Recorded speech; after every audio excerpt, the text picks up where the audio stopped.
Bom dia, Paz do Senhor. Meu nome é Rômulo Souza e este é mais um vídeo de uma série que eu tenho trazido aqui no meu canal chamado Apocalipse para Leigos. Um conteúdo diferenciado onde toda semana nós estudamos debaixo de uma vertente pré-milenista as profecias que estão escritas no livro de Revelações. Sempre deixo claro em cada vídeo, meu canal não é um canal religioso, não é um canal gospel, né? Falo de vários assuntos aqui no meu canal, monarquia, história, às vezes eu trago uma notícia, opino sobre alguma coisa. E esse estudo que eu trago todo final de semana é um estudo, um estudo variado, né? Um estudo diferenciado debaixo de uma vertente pré-milenista. Sempre lembrando que existem várias vertentes escatológicas, várias linhas de pensamento acerca do estudo do Apocalipse. E o estudo que eu trago, entendeu? É só para nós termos um foco, não é? Então assim, cara, antes de entrarmos no assunto de hoje, peço para você estar se inscrevendo no canal, apertando o sininho de notificações, deixando o seu gostei, o seu comentário, né? Ajudando com o crescimento e engajamento desse canal. Então, sem mais delongas, vamos diretamente ao estudo de hoje, né? Esse estudo de hoje que eu trago é uma parte 2 de um estudo que eu tenho feito por meio de um estudo onde eu tenho falado do anticristo, a besta no mar, não é? Esse personagem misterioso que há de surgir nos últimos dias, que se oporá a Deus, que será o maior inimigo humano que Cristo já terá tido, né? E que com o sopro de sua boca, Cristo o destruirá. Semana passada eu falei do capítulo 13, né? Entendeu? Onde nós falamos acerca da besta da terra, da besta do mar, aliás. E hoje nós vamos continuar falando, pegando a questão ideológica do anticristo, não é? Às vezes nós perguntamos como é que um homem, apenas um único homem, vai conseguir reger todas as nações da terra. Entendeu? Um minutinho. Eu tive que dar uma pausa aqui porque o carro das promoções do mercado ali embaixo estava passando. Sempre passa na hora que eu tô gravando, cara. Ai, meu Deus. Então, antes de nós darmos prosseguimento, vamos estar dando uma lida do capítulo 13 de Apocalipse, né? A parte B, a partir da parte B do versículo 14. Aqui já estamos falando do falso profeta, mas, no entanto, a menção é acerca do anticristo, que diz o seguinte: e foi permitido que fizesse em presença da besta, dizendo que habita na terra, que fizesse uma imagem a besta que recebera a ferida da espada e vivia. Nós falamos acerca do ferimento da cabeça do anticristo do último estudo. E foi-lhe concedido que o espírito, a imagem da besta, para que também a imagem da besta falasse e fizesse que fossem mortos todos os que não adorassem a imagem da besta, a idolatria acerca deste homem. E faz que todos os pequenos e grandes, ricos e pobres, livres e servos, lhe seja posto um sinal na mão direita e na testa, para que ninguém possa comprar ou vender senão aquele que tiver um sinal ou o nome da besta, ou um número do seu nome. Aqui é a sabedoria. Aquele que tem entendimento calcula o número da besta, porque é o número de homem, e seu número é 666, 666. Aí você me pergunta, o importante aqui é apenas a parte do sinal que será colocado na mão direita ou na testa. Mas, Romulo, o que isso tem a ver com as ideologias? O que isso tem a ver com o comunismo, com o nazismo, com o fascismo, com o progressismo? O que isso tem a ver? Simples, né? Antes, deixa eu dar uma explicação, né? Muitas pessoas já têm falado acerca de um chip subcutâneo, não é? Chip esse muito usado, por exemplo, por ambientalistas para marcar alguns animais, para devolvendo esses animais à natureza, né? Às vezes, por exemplo, encontra, igual a notícia que eu vi ontem, né? Encontrou um bando de pinguins, Os ecologistas cuidaram desses pinguins e devolveram eles aos Maia. E colocaram chips subcutâneos neles para saber a sua localização, a sua rota, essas coisas, não é? E muitas pessoas já falam que já existe essa tecnologia para os humanos, para marcar os humanos. E que os únicos lugares seriam na mão ou na testa. E assim, cara, e muitos vão achar que isso é uma boa ideia, vai evitar sequestros e tudo mais, sem falar que muitos podem falam que esse chip também será usado para compra e venda, né? Tipo o cartão de crédito que nós temos hoje. Só que agora esse cartão estaria literalmente na nossa mão, não é? E ninguém ia poder comprar ou vender. Mas o interessante é que dessa passagem fala no 666, né? E muitos perguntam, o que quer dizer esse número? Bom, eu sempre carrego comigo dois significados para esse número. Um que 666 simboliza assim, o 6 é o número de homem, porque fomos criados no sexto dia. 3 é o número de Deus, por causa da Trindade, Pai, Filho e Espírito Santo. Então, quando nós falamos de 666, ou seja, 36, estamos falando de um homem querendo ser Deus, se passar por Deus. Mas também existe uma segunda explicação. No passado, os gregos, eles representavam o nome das pessoas através de uma numeração, não é? Só para você ter uma ideia do que eu estou falando, só para você ter uma ideia, se você pegar o seu alfabeto, como eu fiz aqui, A, B, C, D, E, com os números K, Y, Z, e ao lado de colocar um número, né? A, 100, B, 101, C, 102, D, 103 e aí por diante, você vai ver que cada número vai ter uma numeração. Aí eu peguei esse número e aí fui somar o nome Jesus, não é? J-E-S-U-S. Respectivamente, os números representados pelo 109, 104, 118, 120 e 118. Quando eu somei esses números, o número que representaria o nome de Jesus deu 569, 569. Eu fiz com o meu nome, né? Rômulo, R-O-M-U-L-O. 117, 114, 112, 120, 111, 114. Deu 688.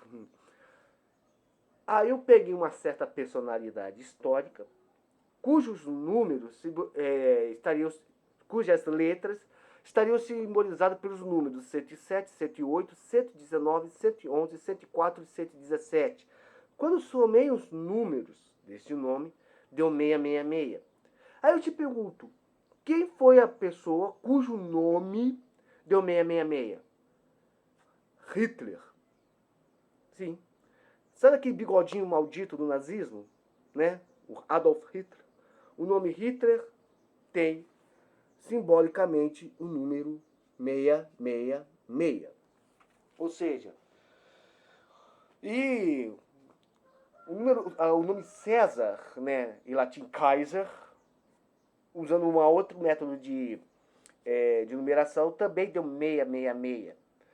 Onde mostra que todo nome que vai dar 666 aponta para alguém que vai perseguir o povo de Deus. E Hitler perseguiu o povo de Deus.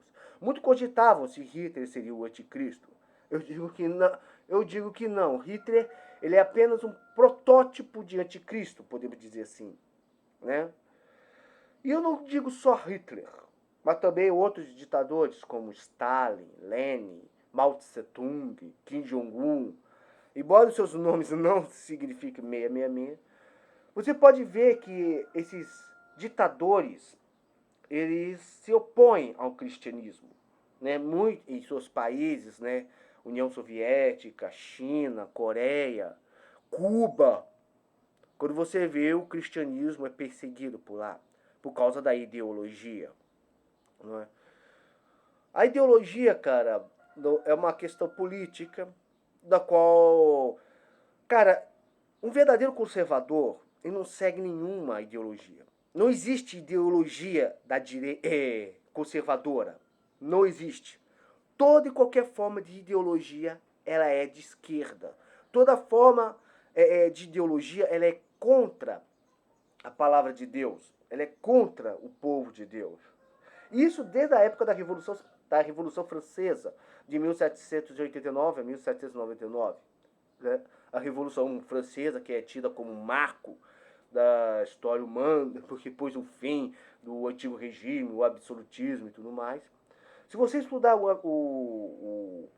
a Revolução Francesa, você verá que daquele período de revolução, né, eles, com certeza, eles quiseram acabar com o primeiro estágio, que seria o clérigo, né, o alto clero.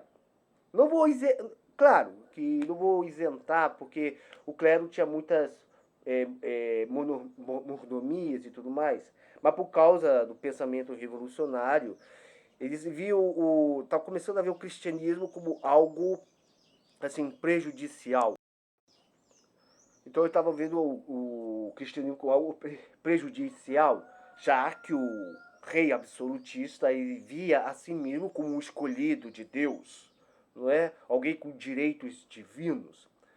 Tanto é que um dos lemas da Revolução Francesa era: precisamos enforcar o último rei das tripas do último padre. Né? E mesmo após a Revolução Francesa, né, a derrota de Napoleão Bonaparte e tudo mais, o Congresso de Viena, esses ideais revolucionários, cara, foi evoluindo e crescendo com o passar do tempo. Karl Marx, né? Quem me conhece sabe que eu não vou com a cara desse sujeito, cara. Não vou com a cara desse cara. Karl Marx, quando ele escreveu o Manifesto Comunista, ele colocou a religião como sendo algo da burguesia, né? Algo da classe média, né? E praticamente é um valor burguês. E quem conhece um pouco de comunismo sabe que o comunismo ele estimula uma luta de classes, não é? E o cristianismo ele nunca foi uma luta de classes. O cristianismo ele sempre foi uma luta contra o pecado, né? A nossa luta não é contra a carne ou sangue, mas contra os principados e potestades das regiões celestiais. A luta do cristão é contra o pecado, é contra a injustiça. A luta do cristão é contra o demônio, é contra Satanás, os espíritos malignos. A luta do cristão é contra os seus próprios desejos, contra as suas próprias vontades, sempre buscando a santidade, né? Buscar e primeiro, como é que é o versículo meu que agora fugiu a mente? Buscar em primeiro lugar a santificação, sem a qual ninguém buscará a Deus, ninguém alcançará a Deus, ninguém poderá ver Deus, né? Buscar em primeiro a santificação, sem a qual ninguém verá a Deus. E com o passar do tempo, cara, com os ideais revolucionários, né, com essas ideologias, o próprio comunismo foi vendo que só a luta de classes do proletariado contra a burguesia, né, dos empregados contra os patrões, não seria o suficiente para a luta de classes. Até porque, com o passar do tempo, foram reconhecendo que o capitalismo era um método na qual o pobre podia sim enriquecer através do seu trabalho, através do seu esforço, não é? Então, eu, por exemplo, para que eu vou precisar de ser comunista? Se eu, por exemplo, tenho minhas casas, né? Eu tenho meus aluguéis, as casas que meu pai deixou para mim, né? Me dá uma renda. E se eu, por exemplo, souber juntar dinheiro e depois aplicar esse dinheiro, né? Criando meu próprio negócio e tudo mais, né? Mesmo que seja apenas uma carrocinha de cachorro quente, velho, né? Se eu saber aplicar, trabalhar e me esforçar, essa minha carrocinha de cachorro quente poderia futuramente se tornar uma lanchonete, um restaurante, quem sabe, dependendo do que eu me esforço, né, no trabalho. E a vontade de Deus para o homem sempre foi que o homem trabalhasse, né? Isso, ó, desde lá do Gênesis, que diz que com o suor do teu rosto comerá o seu pão. Então os valores cristãos sempre se colocaram contra a ideologia, né? Então, quando chegaram a essa conclusão, né, eles viram que só a luta de classe do pobre contra o rico não seria o suficiente, né? A escola de Frankfurt, criada por Antônio Gramsci, eles colocava em xeque e críticas dos valores cristãos, sempre pegando aquelas partes, digamos assim, é, negativas da história da cristandade, colocando colocar como um sistema geral. Não é? Flexiville, uma vez, ele disse o seguinte, reconhecendo o sucesso do capitalismo, ele chegou a uma conclusão, né? Que tem que atacar as bases da sociedade. O direito romano, a filosofia grega e a moralidade judaica cristã. Destruindo essas bases e de trazer caos à sociedade. E assim o Estado poderia vir como a solucionadora dos problemas. Né? Ou seja, eles provocariam o incêndio para eles mesmos apagarem esse incêndio e ainda deixariam focos acesos para eles continuarem posando de bombeiro. Praticamente é isso que acontece. Toda a base moral da nossa sociedade, ela vem da moralidade judaica cristã, não é? E assim, isso é notório. Quando você pega a Bíblia, por exemplo, os 10 mandamentos, por exemplo, o que os 10 mandamentos exigem? São leis morais. Honra seu pai, sua mãe, né? Não roubarás, não matarás, não cometerás adultério, guardar dias santos, né? Não dizer falsos testemunhos. Ou seja, a Bíblia não é só um relacionamento entre o homem com Deus, mas também uma maneira de você se relacionar com outras pessoas, tanto na mesma fé quanto em fé diferente.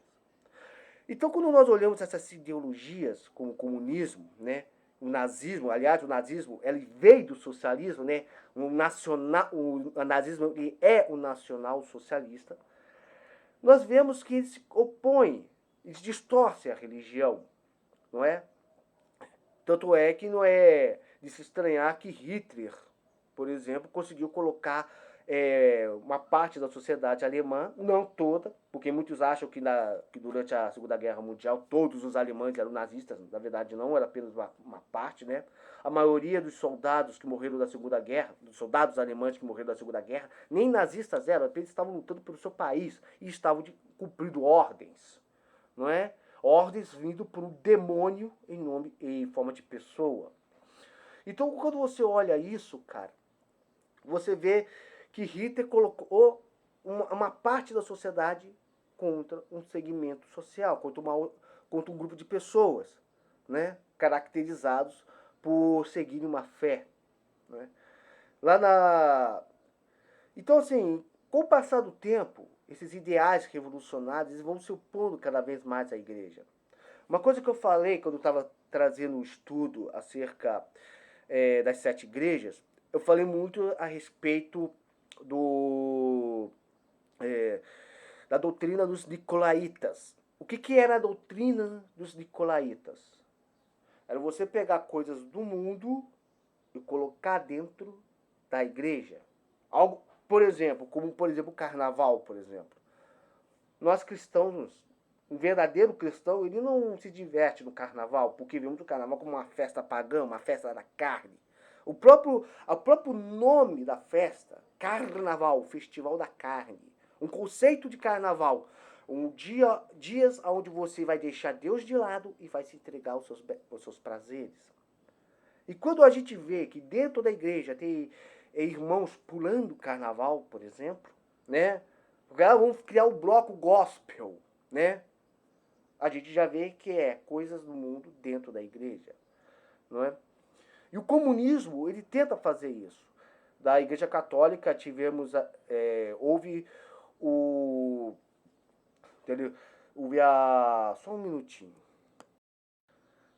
Às vezes eu preciso dar umas pausas aqui porque meus vídeos não são editados. Então, dentro da Igreja Católica houve a chamada Teologia da Libertação, onde você pegava conceitos comunistas e colocava dentro da Igreja Católica. Né? Da Igreja Evangélica, por exemplo, quando você ouve falar em teologia da prosperidade, você vê isso apenas como uma questão de pastores querendo tirar o dinheiro do povo.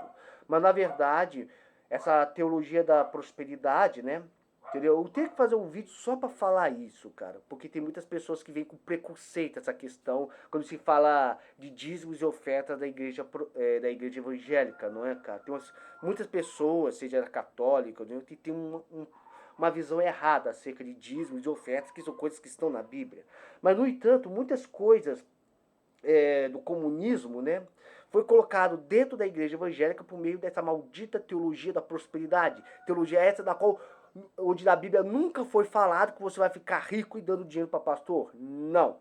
Você oferta para que haja mantimento da casa do Senhor, para ter provisões para obras missionárias e ajudas necessitados. Mas o que foi colocado? Ah, não, porque é ruim ser rico, né? Aí se um pastor tem um carro melhor, uma situação financeira melhor, já vem aquele preconceito dizendo, ó, tá roubando dinheiro, né, pastor? Essas coisas assim. Ué, será que o pastor não pode juntar um salário dele e comprar um carrinho melhor? Não é? Então, totalmente, ou seja, uma visão totalmente semelhante ao que nós vemos da mentalidade ideológica, né, da mentalidade de muitos jovens aí, aonde ser rico é uma coisa ruim. E Jesus nunca falou que o dinheiro era o mal, era a raiz de todos os males. Ele disse que o amor ao dinheiro é. Mas, distorcendo as palavras de Cristo, fica fácil a ideologia entrar e estragar tudo, não é? E com o passar do tempo você vê as pessoas, muitas dessas questões querendo ser colocadas dentro das igrejas. Como, por exemplo, a questão do homossexualismo. Eu sempre deixo claro, né? Deus, ele ama o homossexual. Tanto que deu Jesus, seu filho único, para morrer em nome dele, para morrer e levar. Eu tô gaguejando. Deu Jesus para morrer por o homossexual, para o homossexual ir para o céu. No entanto, o homossexualismo nunca foi de Deus, porque Deus criou o homem macho e fêmea. Mas quando você olha, o que muitos revolucionários querem? Querem forçar que um cristão aceite a todo custo o homossexualismo. No nosso Brasil aqui, com certeza você já deve ter ouvido falar de projetos e leis lá da Câmara dos Deputados, aonde eles querem obrigar que padres e pastores casem em suas igrejas casais homossexuais. Houve projetos de partidos de esquerda querendo pegar a Bíblia e arrancar da Bíblia aquela parte que fala contra o sodomismo, contra o homossexualismo, né? Na minha igreja, por exemplo, da igreja metodista, houve uma discussão, já que houve uma proposta de alguém, que eu não sei quem, da terceira região, porque a igreja metodista do Brasil é dividida em várias regiões, primeira região episcopal, segunda e terceira região. Alguém quer levar para um concílio a ideia de ter, da inclusão de pastores homossexuais dentro da igreja metodista, coisa que desagradou a grande maioria dos fiéis. E eu me pergunto, por que será que isso surgiu? De onde tiraram essa ideia? Né? Ideais revolucionários, para você ver. Não é? Ou seja, e com o passar do tempo, você vai vendo que a ideologia ela se apresenta como algo que nós vamos trabalhar em prol da sociedade, contra a discriminação e essas coisas. Sempre se aparece como uma coisa boa. Mas quando você percebe, tem algo diabólico. A ideologia é como aquele cara, como aquele rapaz bonito, elegante, sedutor. A ideologia é como aquele homem que chega para aquela menina, aquela moça inocente, que não conhece da vida, né? Aquela filha de mineiros, né? Menina, vida do interior, toda, toda envergonhada, que não conhece o mundo. Aí se apresenta como. Aí esse rapaz chega para essa moça, a seduz, engana ela. E com isso, dizendo eu te amo, prometendo o mundo só, por ti eu daria a lua, o sol, as estrelas, né? E depois, só para enganar a menina, para levá-la para a cama. E tem casos da qual esse tipo é tão mentiroso que mesmo depois de você ir falando, querendo abrir os olhos da menina, dizendo quanto esse cara não presta, esse cara é um vagabundo, esse cara está te traindo. A menina ainda diz, mas eu amo ele. porque se deixou ser envolvida pelos encantos desse rapaz. A mesma coisa é a ideologia. Não importa se é comunismo, fascismo, nazismo, né? Não importa. Não importa.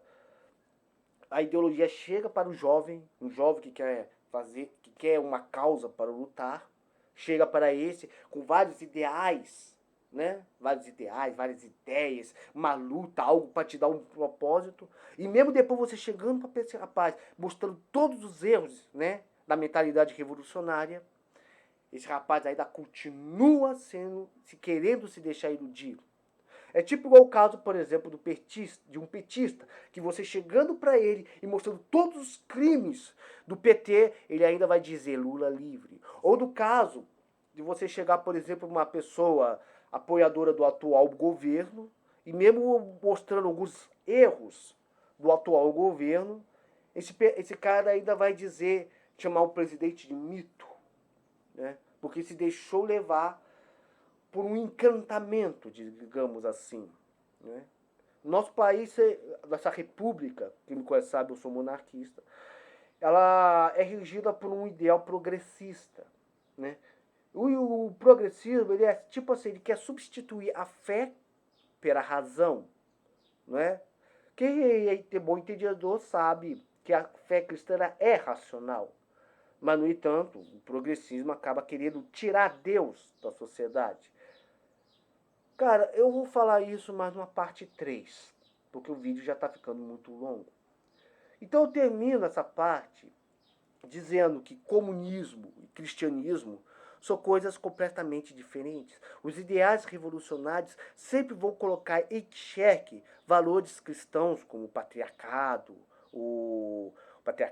a família, coisas que são básicas para a nossa sociedade. E eu vou entrar em mais detalhes numa parte 3, até porque eu preciso falar do surgimento de outros anticristos que surgiram ao longo da história.